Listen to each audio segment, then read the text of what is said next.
All right, to start this tractor, first thing you're gonna have to do is you're gonna have to turn on the petcock. Now, if you leave when you're not using it, please turn that back off because it will end up leaking.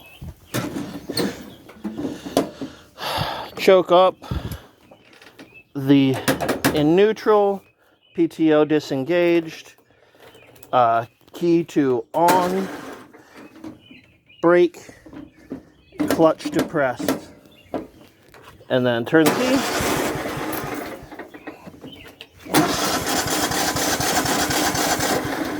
Might have to drop that choke off a bit. I'll start right up.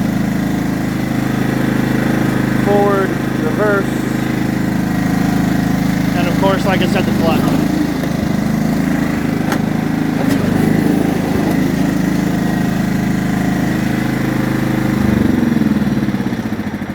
Make sure you put the key back in the off position and not run because it will drain the battery. And if you're not using it, turn the petcock back to off. Okay? Yep, use it if you need it. Thank you.